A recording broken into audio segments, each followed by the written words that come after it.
के बारे में। ठीक, तो एरोमेटिसिटी मतलब एरोमेटिक कैरेक्टर या एरोमेटिक नेचर। और जिसका एरोमेटिक कैरेक्टर ज्यादा होता है ये माना जाता है कि वो कंपाउंड क्या होता है, मोर स्टेबल होता है। क्या होता है? मोर स्टेबल होता है। अगर किसी की एरोमेटिसिटी हमको चेक करनी है तो किसके अकॉर्डिंग हम चेक करते हैं? हकेल रूल के अकॉर्डिंग। हकेल ने क्या कहा था? हकेल ने कहा था कि अगर कोई कंपाउंड है, ठीक, जो एरोमेटिक है, तो उसमें क्या क्या नेचर होने चाहिए। पहला नेचर ये होना चाहिए कि कंपाउंड क्या होना चाहिए, साइक्लिक होना चाहिए। क्या होना चाहिए? साइक्लिक होना चाहिए। दूसरा जो नेचर होगा उसका क्या होगा? Complete delocalisation of pi bond और पाई इलेक्ट्रॉन। मतलब कि उस कंपाउंड में क्या होना चाहिए कि कंप्लीट डिलोकलाइजेशन होना चाहिए किसका? पाई बॉन्ड का। ठीक, समझ गए? तीसरा क्या होना चाहिए केस? तीसरा केस ये होना चाहिए कि वो कंपाउंड प्लेनर होना चाहिए। और चौथा केस क्या है कि वो कंपाउंड क्या होना चाहिए? 4n+2 पाई इलेक्ट्रॉन्स उसमें होने चाहिए। 4n+2 पाई इलेक्ट्रॉन्स होने चाहिए। मतलब कि जो कंपाउंड ये चारों कंडीशन फॉलो करेगा, साइक्लिक होगा, कंप्लीट डिलोकलाइजेशन होगा, उसमें प्लेनर होगा और 4n+2 पाई इलेक्ट्रॉन होगा, ये चारों कंडीशन जिस कंपाउंड में फॉलो होंगी वो क्या होगा? कंपाउंड वो एरोमेटिक नेचर का होगा। क्या होगा? एरोमेटिक नेचर का होगा। और जो एरोमेटिक नेचर का होता है वो क्या होता है? मोर स्टेबल होता है। यहाँ हम क्या देख रहे हैं? लिखा है 4n+2 पाई इलेक्ट्रॉन। जहां n क्या है? n की वैल्यू क्या है? 0 भी हो सकती है, 1 भी हो सकती है, 2 भी हो सकती है, 3 भी हो सकती है, 4 भी हो सकती है, डॉट डॉट डॉट। अगर हम n की वैल्यू 1 रख रहे हैं, सॉरी 0, अगर n की वैल्यू हम क्या रख रहे हैं? 0 रख रहे हैं, तो n की जगह हम क्या रख देंगे? 0 रख देंगे। तो 4 into n मतलब 0, n की वैल्यू 0 है तो 4 into 0 plus 2। ठीक, तो हम क्या कैलकुलेट करेंगे? तो हम देखेंगे कितना आया? 2 पाई इलेक्ट्रॉन्स आया। क्या आया? 2 पाई इलेक्ट्रॉन। जब हम n की वैल्यू 0 रखे तो 2 पाई इलेक्ट्रॉन्स आया। जब हम n की वैल्यू क्या रखे? 1 रखे इस फार्मूले में, तो कितना आया? 6 पाई इलेक्ट्रॉन्स आया।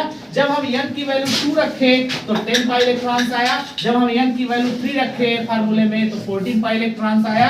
और जब n की वैल्यू 4 रखे तो कितना आया? 18 पाई इलेक्ट्रॉन्स आया। और जब n की वैल्यू 5 हम रखे तो 22 पाई इलेक्ट्रॉन्स आया।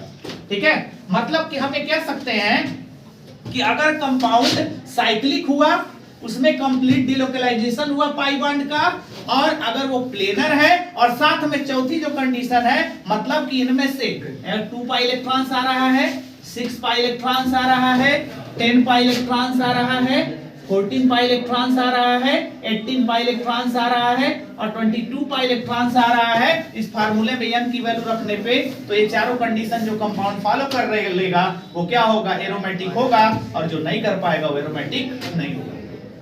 इसे देखें हकेल रूल, तो हकेल रूल में 4 कंडीशन है। चारों कंडीशन जो कंपाउंड फॉलो करेगा वो क्या होगा? एरोमेटिक होगा। जो फॉलो नहीं करेगा वो एरोमेटिक नहीं होगा। ठीक, पहला कंडीशन क्या है? कंपाउंड साइक्लिक होना चाहिए। दूसरा condition complete delocalisation of pi bond होना चाहिए या पाई इलेक्ट्रॉन्स, क्योंकि एक पाई बॉन्ड में 2 पाई इलेक्ट्रॉन्स होंगे। तीसरा प्लेनर होना चाहिए। और चौथी कंडीशन 4n+2 पाई इलेक्ट्रॉन्स, मतलब n की वैल्यू 0, 1, 2, 3 रख के जो वैल्यू आएगी उसमें से अगर कोई भी वैल्यू कंपाउंड में होगी तो वो क्या होगा? एरोमेटिक होगा। ठीक, तो जो चारों कंडीशन फॉलो करेगा वो एरोमेटिक होगा, जो नहीं फॉलो करेगा एरोमेटिक नहीं होगा। कुछ एग्जांपल हम देख लें। जैसे एग्जांपल हम देख लें, पहला फर्स्ट एग्जांपल बेंजीन। बेंजीन हम देख लें तो देखिए कंडीशन हम देखते हैं। पहली कंडीशन क्या है? साइक्लिक है, तो बेंजीन साइक्लिक है, इसका मतलब पहली कंडीशन फॉलो हो रही है। दूसरी कंडीशन क्या है? Complete delocalisation of pi bond, मतलब अगर ये पाई बॉन्ड यहां जाएगा तो ये पाई बॉन्ड यहां आएगा और ये पाई बॉन्ड यहां जाएगा। मतलब दूसरी कंडीशन भी क्या हो रही है? Complete delocalisation. डिलोकलाइजेशन का मतलब क्या? कि जो पाई बॉन्ड है वो क्या करे? मूव करे। ठीक है, क्या करे? मूव करे। तो कंप्लीट डिलोकलाइजेशन भी है, मतलब दूसरा पॉइंट भी फॉलो हो रहा है। प्लेनर, बेंजीन का स्ट्रक्चर जो होता है प्लेनर स्ट्रक्चर होता है, आपने बनाया भी था। और एक चीज ये भी जान लो कि जो भी रिंग 7 मेंबर्ड या 7 मेंबर्ड से नीचे होती है, मतलब 6 मेंबर्ड, 5 मेंबर्ड, ये सारी रिंग क्या होती हैं? प्लेनर होती हैं। क्या होती हैं? प्लेनर। ये ध्यान में रखना। इसका मतलब कि थर्ड कंडीशन भी क्या हुई? फॉलो हो गई। अब हम क्या देखें? Fourth condition 4n+2 pi electron. अच्छा ये पहले बताइए कितने पाई बॉन्ड है? यहाँ टोटल कितने पाई बॉन्ड है? तो देखिए अगर हम कितने पाई बॉन्ड है तो 1 पाई बॉन्ड, 2 पाई बॉन्ड और 3 पाई बॉन्ड। टोटल कितने हुए? 3 पाई बॉन्ड हो गए। पाई बॉन्ड की संख्या कितनी है? 3 पाई बॉन्ड्स। कितनी? 3 पाई बॉन्ड्स। और 3 पाई बॉन्ड्स का मतलब क्या, एक पाई बॉन्ड में 2 इलेक्ट्रॉन, तो 3 पाई बॉन्ड में कितने हो जाएंगे 6 पाई इलेक्ट्रॉन्स। कितने हो जाएंगे 6 पाई इलेक्ट्रॉन्स। अब हम देखेंगे कि इन वैल्यू में कहीं 6 पाई इलेक्ट्रॉन्स हमको दिख रहा है, तो हमको दिख रहा है कि यहाँ जो जब n की वैल्यू 1 है तब हमको 6 पाई इलेक्ट्रॉन्स मिल रहा है, मतलब ये चौथी कंडीशन भी हम फॉलो कर दिए। इसका मतलब बेंजीन क्या है, एक एरोमेटिक कंपाउंड है। बेंजीन क्या है, एक एरोमेटिक कंपाउंड है। क्लियर, समझ गए? मतलब कि बेंजीन ने क्या किया कि चारों कंडीशन फॉलो किया, इसका मतलब बेंजीन क्या है, एक एरोमेटिक कंपाउंड है। एक कंपाउंड हम और लेते हैं,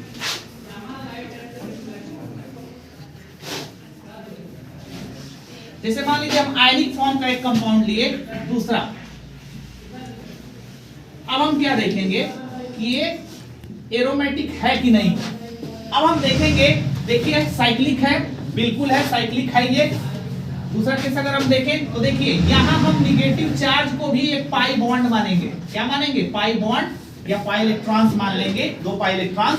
तो यहां हम देखेंगे तो यहां भी पाई बॉन्ड का क्या है, डिलोकलाइजेशन है, मतलब दूसरी कंडीशन भी फॉलो है, पाई बॉन्ड का डिलोकलाइजेशन है। तीसरा, ये 5 मेंबर रिंग है, हमने आपको बताया कि 7 मेंबर या उससे नीचे वाली जो रिंग होती है वो प्लेनर होती है, 5 मेंबर रिंग है, प्लेनर भी होगी। ये पॉइंट क्या है, क्लियर है। चौथा पॉइंट क्या है, 4n+2 पाई इलेक्ट्रॉन। देखिए हमने क्या किया, एक पाई बॉन्ड, और हमने क्या बोला कि निगेटिव बॉन्ड, निगेटिव चार्ज भी क्या हो रहा है, डिलोकलाइजेशन में जा रहा है, तो इसको भी हम एक पाई बॉन्ड मानेंगे। टोटल पाई बॉन्ड की संख्या कितनी होगी, 3 पाई बॉन्ड, और एक पाई बॉन्ड में 2 इलेक्ट्रॉन, तो टोटल कितना हो गया 6 पाई इलेक्ट्रॉन। 6 पाई इलेक्ट्रॉन हमको ये चौथी कंडीशन में मिल रहा है। इसका मतलब ये भी क्या है, एक एरोमेटिक कंपाउंड है। ठीक है, क्लियर, ये भी क्या है, एरोमेटिक कंपाउंड। इसको हम कहते हैं साइक्लोपेंटाट्राइनिल। ठीक है, तो साइक्लोपेंटाट्राइनिल का अगर हम देखें तो यहाँ हम क्या देखेंगे, पहला पॉइंट देख लें, फिर कंडीशन साइक्लिक है, बिल्कुल साइक्लिक है। दूसरा देखें complete delocalisation of pi bond, बिल्कुल है, complete delocalisation of pi bond है। ठीक है, और तीसरा प्लेनर स्ट्रक्चर भी है। चौथा कंडीशन हम देख रहे हैं 4n+2 पाई इलेक्ट्रॉन्स फॉलो कर रहा है कि नहीं कर रहा है, देख ले एक बार। 1 2 3 कितने पाई बॉन्ड हो गए, टोटल 3 पाई बॉन्ड हो गए। इसका मतलब कितना हो गया, 6 पाई इलेक्ट्रॉन। अभी हमने देखो उसको मिटा दिया है। 6 पाई इलेक्ट्रॉन का केस बेंजीन भी था, और इसके पहले साइक्लोपेंटाडाइनिल भी था। इसका मतलब ये भी क्या है, एरोमेटिक है। क्लियर है। अगला हम देख लें नैप्थलीन का केस। नैप्थलीन के केस में देखें साइक्लिक है, बिल्कुल है, कंप्लीट डिलोकलाइजेशन भी होगा क्योंकि अल्टरनेट सिंगल डबल बॉन्ड है। ये डबल बॉन्ड यहाँ आएगा तो ये डबल बॉन्ड यहाँ आएगा, ये डबल बॉन्ड यहाँ। ठीक है, इसका मतलब कंप्लीट डिलोकलाइजेशन भी है। प्लेनर देखें तो देखो नैप्थलीन का जो स्ट्रक्चर होता है प्लेनर भी होता है, ये भी कंडीशन फॉलो हो गई। 4n+2 pi electrons, 4n+2 pi electron में देख लें कितने पाई बॉन्ड है, तो 1 pi bond, 2 pi bond, 3 pi bond, 4 pi bond और 5 पाई बॉन्ड। मतलब कि 1 पाई बॉन्ड में 2 इलेक्ट्रॉन, तो 5 पाई बॉन्ड में 10 पाई इलेक्ट्रॉन्स हो जाएंगे। देखिए हम 10 पाई इलेक्ट्रॉन्स है, 10 पाई इलेक्ट्रॉन्स यहाँ है, मतलब ये भी क्या होगा, एरोमेटिक कंपाउंड होगा। अब हम आते हैं थायोफीन पे। थायोफीन में देखें पहला कंडीशन क्या है, साइक्लिक है, बिल्कुल है, साइक्लिक है। दूसरा कंडीशन क्या है, कंप्लीट डिलोकलाइजेशन है, बिल्कुल है, क्योंकि ये लोन पेयर क्या होगा, इसके साथ डिलोकलाइजेशन में जाएगा। तीसरा कंडीशन प्लेनर, 5 नंबर रिंग है, प्लेनर भी होगा। Fourth condition 4n+2 pi electrons. देखो ये लोन पेयर कॉन्जुगेशन में जा रहा है, डिलोकलाइजेशन में जा रहा है, ये लोन पेयर नहीं जा रहा है, तो इस लोन पेयर को हम एक पाई बॉन्ड मान लेंगे। क्या मान लेंगे, इस लोन पेयर को हम एक पाई बॉन्ड मान लेंगे, क्योंकि ये डिलोकलाइजेशन में जा रहा है, ये डिलोकलाइजेशन में नहीं जा रहा है। तो एक पाई बॉन्ड यहां से, एक पाई बॉन्ड यहां से, एक पाई बॉन्ड यहां से, टोटल यहां भी क्या हो जाएगा 6 पाई इलेक्ट्रॉन्स।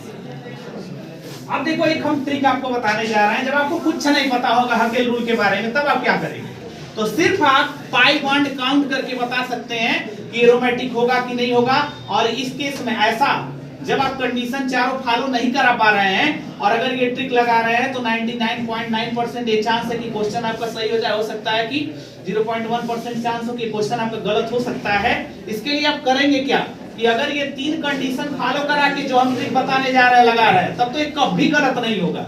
लेकिन सिर्फ अगर ये ट्रिक लगा देंगे, ठीक, तो हो सकता है कि मे भी कभी कभी क्वेश्चन आपका गलत हो जाए। समझ गए, ये समझ लीजिए कि रामबाण है आपके लिए। तो आप क्या करेंगे, आपको कुछ नहीं पता है कि साइक्लिक है कि नहीं है, ठीक, कंप्लीट डिलोकलाइजेशन है कि नहीं है, प्लेनर है कि नहीं है, ठीक, तब आप क्या करेंगे, तो इतना तो आपको क्लियर हो ही जाएगा कि कोई कंपाउंड देखेंगे तो आप बता देंगे कि साइक्लिक है, ठीक है। तब आप क्या करेंगे, पाई बॉन्ड काउंट करेंगे, 1 2 3। अगर आड नंबर में पाई बॉन्ड है, 8 नंबर में पाई बॉन्ड है, तो वो कंपाउंड क्या होगा? एरोमेटिक होगा। क्या होगा? एरोमेटिक होगा। अगर ऑड नंबर में तो देखो 1 2 3 ऑड होता है, इवन ऑड है तो मतलब एरोमेटिक होगा, एरोमेटिक है। यहाँ देखो 1 2 3 4 5 ऑड है तो एरोमेटिक होगा, एरोमेटिक है। यहाँ देख लो 1 2 3 ये पाई बॉन्ड कॉन्जुगेशन में जा रहा है तो ये भी ऑड है, मतलब ये भी क्या होगा? एरोमेटिक होगा।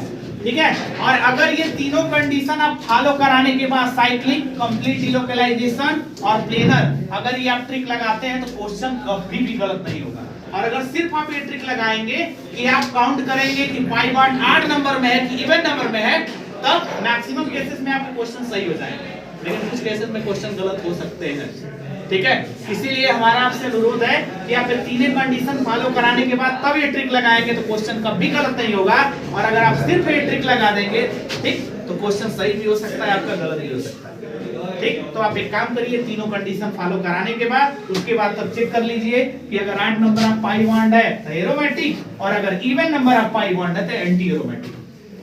क्या हो जाएगा? Anti aromatic. क्योंकि एरोमेटिक और एंटी एरोमेटिक में ये तीनों कंडीशन सेम होती है।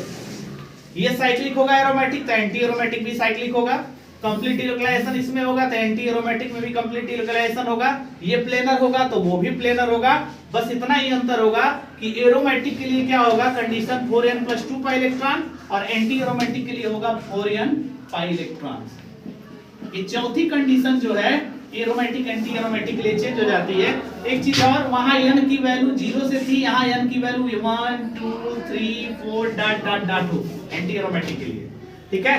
तो एरोमेटिक और एंटी एरोमेटिक में थोड़ा सा दिक्कत होगी आपको, लेकिन सिर्फ ये तीनों कंडीशन दोनों के केस में सेम होगी, एरोमेटिक हो चाहे एंटी एरोमेटिक हो। बस चौथी कंडीशन एरोमेटिक के लिए 4n + 2 पाई इलेक्ट्रॉन्स होगी और एंटी एरोमेटिक के लिए 4n पाई इलेक्ट्रॉन्स होगी। यहाँ n की वैल्यू 0 से स्टार्ट होगी, 0 1 2 3 4 5 6, और यहाँ n की वैल्यू 1 से स्टार्ट होगी, 1 2 3 4। क्लियर है? तो कुछ एंटी एरोमेटिक के हम एग्जांपल आपको बता देते हैं। जैसे देखिए, जैसे मान लीजिए हम कंपाउंड ले रहे हैं, दो एग्जांपल और हमने आपको दिया है चेक करने के लिए कि ये दोनों कंपाउंड एरोमेटिक हैं कि एरोमेटिक नहीं। पहले केस हम देखें ये कंपाउंड की, तो जब पहला कंडीशन क्या था? साइक्लिक का, तो देखें हम, तो ये रिंग क्या है? साइक्लिक है। इसका मतलब पहला कंडीशन क्या हो गया? फॉलो हो गया, क्या? कि साइक्लिक है। दूसरा कंडीशन क्या है? Complete delocalisation of pi bond है, तो इसका मतलब complete delocalisation of pi bond भी है, क्योंकि ये पॉजिटिव, ये डबल बॉन्ड यहाँ शिफ्ट करेगा, ठीक, तो ये डबल बॉन्ड यहाँ शिफ्ट कर जाएगा, मतलब complete delocalisation of pi bond भी है। तीसरा केस देखें, ये रिंग 5 मेंबर्ड है, तो इसका मतलब प्लेनर होगी, क्योंकि 7 मेंबर्ड के नीचे जो रिंग होती है वो क्या होती है? प्लेनर होती है। तो ये हो गया प्लेनर। अब चौथी कंडीशन हम फॉलो करा ले। चौथी कंडीशन क्या है? चौथी कंडीशन यही है, देखो, अगर आपको चौथी कंडीशन 4n पाई इलेक्ट्रॉन्स या 4n + 2 पाई इलेक्ट्रॉन्स आपको नहीं पता है, तो सबसे बढ़िया ट्रिक यही है कि तीन कंडीशन हमने फॉलो करा लिया है। चौथी कंडीशन में हमको 4n + 2 पाई इलेक्ट्रॉन या 4n पाई इलेक्ट्रॉन पे फोकस करने की जरूरत नहीं है। हम बस इतना ध्यान दे दें कि जो पाई बॉन्ड डिलोकलाइजेशन में जा रहे हैं वो ऑड नंबर में है कि इवन नंबर में। अगर ये पाई बॉन्ड इवन नंबर में हुए तो ये एंटी एरोमेटिक हो जाएगा, और अगर ये पाई बॉन्ड ऑड इन नंबर में हुए तो ये एरोमेटिक हो जाएगा। तो देख ले, एक पाई बॉन्ड, दो पाई बॉन्ड, ठीक, तो दो पाई बॉन्ड, दो इवन होता है कि ऑड होता है? तो दो इवन होता है, और ये क्या हो गया? इवन हो गया। और इवन का मतलब क्या? कि एक दो पाई बॉन्ड मतलब कितने? 4 पाई इलेक्ट्रॉन्स हो गए, और 4 पाई इलेक्ट्रॉन्स कहीं भी हमने एरोमेटिक के केस में नहीं देखा था।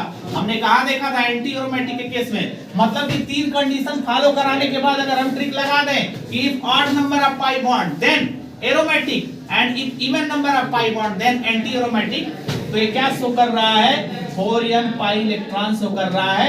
मतलब ये कंपाउंड क्या है? एंटी एरोमेटिक है। क्या है? Anti aromatic. ठीक है, क्योंकि even number of pi bond है इसके पास। यहां हम आते हैं दूसरे के पास, साइक्लिक है, बिल्कुल साइक्लिक है। Complete delocalisation of pi bond है, बिल्कुल है। ठीक है, अगर ये यहां मूव करें तो पॉजिटिव चार्ज यहां आएगा, मतलब कि पाई बॉन्ड भी क्या है? डिलोकलाइजेशन हो रहा है पाई बॉन्ड का। तीसरा, थर्ड 3 मेंबर्ड रिंग है, प्लेनर भी होगा। मतलब कि ये तीन कंडीशन फॉलो होने के बाद ये तो क्लियर हो गया कि या तो कंपाउंड एरोमेटिक होगा या तो एंटी एरोमेटिक होगा। ठीक। अब हम चौथी कंडीशन फॉलो करा लें, इससे आपको क्लियर हो जाएगा कि कंपाउंड एरोमेटिक है या एंटी एरोमेटिक है। तो अगर हम देखें तो कितने पाई बॉन्ड है, बस एक पाई बॉन्ड है, और एक क्या होता है, वन क्या होता है, ऑड होता है, और जब odd number of pi bond आएगा तो कंपाउंड क्या हो जाएगा, एरोमेटिक हो जाएगा। क्या हो जाएगा, एरोमेटिक। मतलब कि हकेल रूल के अकॉर्डिंग हमको ये क्लियर हो गया कि कौन से कंपाउंड एरोमेटिक है और कौन से कंपाउंड एंटी एरोमेटिक है। ठीक, दोनों के केस में तीन condition, cyclic, complete delocalisation of pi bond, planar, ये दोनों के केस में रहेंगे। बस चौथा कंडीशन बदल जाएगा। एरोमेटिक के केस में 4n+2 पाई इलेक्ट्रॉन जो फॉलो करेगा वो एरोमेटिक होगा, और एंटी एरोमेटिक के केस में 4n पाई इलेक्ट्रॉन जो फॉलो करेगा एंटी एरोमेटिक होगा। अगर ये दोनों कंडीशन हमको नहीं याद है तो फिर हमको इतना याद करना पड़ेगा कि अगर कहीं भी पाई बॉन्ड्स की संख्या ऑड है तो एरोमेटिक, और इवन है तो एंटी एरोमेटिक।